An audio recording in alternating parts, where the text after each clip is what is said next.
আগামী মাসে বিশ্বকাপ বাছাই পর্বে নিজেদের ১৫তম রাউন্ডের ম্যাচে ইকুয়েডরের মুখোমুখি হবে ব্রাজিল।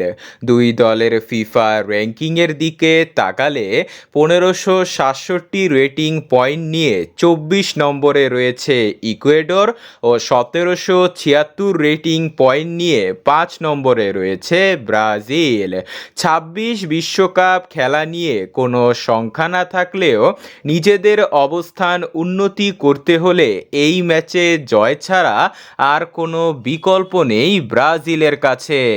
দুই দলের বাছাই পর্বের পয়েন্ট টেবিলের দিকে তাকালে ১৪ ম্যাচ খেলে ৬ জয় ও ৫ পরাজয়ে ২১ পয়েন্ট নিয়ে ৪ নম্বরে রয়েছে ব্রাজিল ও ১৪ ম্যাচ শেষে ৭ জয় ও ২ পরাজয়ে ২৩ পয়েন্ট নিয়ে ২ নম্বরে রয়েছে ইকুয়েডর। দুই দলের হেড টু হেডে সর্বশেষ ৫ ম্যাচে ৩টি ম্যাচ জিতেছে ব্রাজিল ও ২টি ড্র হয়েছে।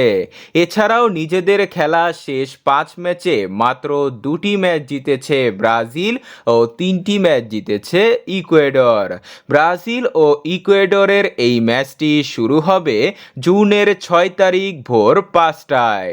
তো বন্ধুরা, কোন দল জিতবে, ব্রাজিল নাকি ইকুয়েডর? কমেন্টে জানান।